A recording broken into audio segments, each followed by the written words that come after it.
As of my last update in September 2021, Sound of Freedom is a film directed by Alejandro Monteverde and is based on real events.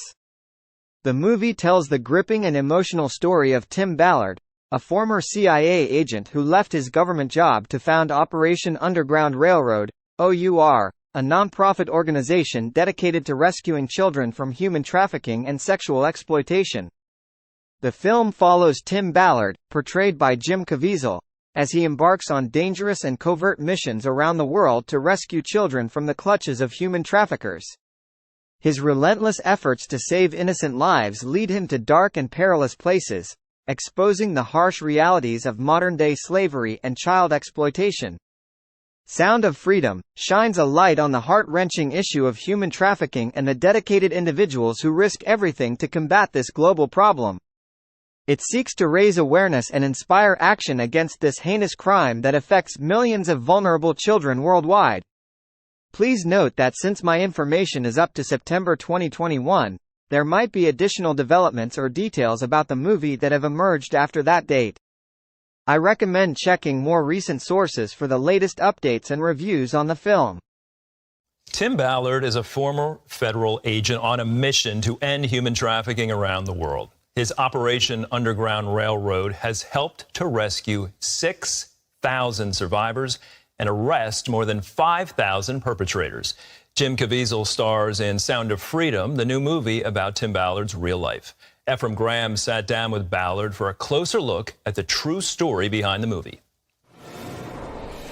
We intentionally go to the darkest corners of the earth where there is no hope and find these kids.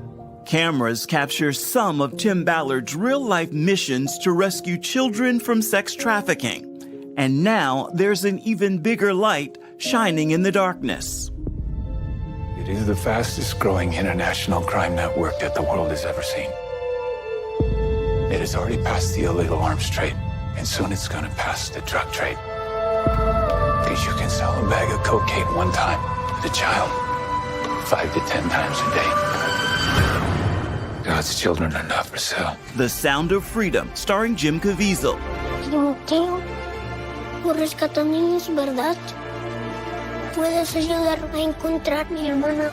Te lo prometo. Jim Caviezel portrays you in the film. Your thoughts seeing him on screen as you for the first time? Well, it's really bizarre, first of all, to watch it. But Jim is a special case because I never thought this movie was going to be made, because from concept to screen, I think I read 5% make it to the big screen. Like a few years into their endeavor, I remember they showed up in, I believe it was December of 2017, and they said, "Hey, we're going to film this summer, and we need to pick someone to play you," which I never let my mind go to that place, because that's a strange question. Right out of the gate, I knew who I wanted.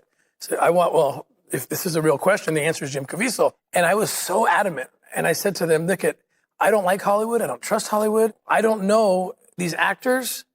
I know Jim Caviezel loves Jesus, and that's the only real requirement I have." It was like 4 days. They asked him, they skipped his agents right to him, and he had a really personal experience himself with human trafficking, and we didn't know about it. He jumped right in, and he's one of my best friends today. We're super close and talking all the time, and because he cares deeply. How long you been doing this? 12 years now. How many pedophiles you got? 288. How many kids you found? Take me back, I guess, to that period of your life. What was going through your heart as this is all unfolding? There was a strange time during that really decade of working in the government, because we were discovering things, and sometimes I felt I was discovering things alone, because nobody was talking about human trafficking, and I would tell people these stories of the things I was coming across, and no one believed me, And the most frustrating part for me was, in the U.S. government early 2000s, we were focused on the end user stuff. Yeah. The child exploitation material hitting someone's computer, but you keep asking the question, where are the kids? Where are the kids? Where are the kids? Jim Caviezel says a line in the movie that so represents how I felt, when it's like, this job tears you to pieces, and I need a chance to put those pieces back together. This job tears you to pieces. And this is my one chance to put those pieces back together. When God tells you what to do, you cannot hesitate. And really, it was my wife who, because I could have been convinced that my own family was more important than someone else's, which is not true. But I could have been convinced that I can't afford to quit my job. And ultimately, it came down to a conversation I had with my wife in the second week of December of 2013. I was being, even though I'd had many very, very powerful spiritual experiences, both of us, that we had to do this. We had to quit. We had to pursue these operations. And I was so scared because I just come across these stats, and one of them was 5% of nonprofits don't make it through the first year.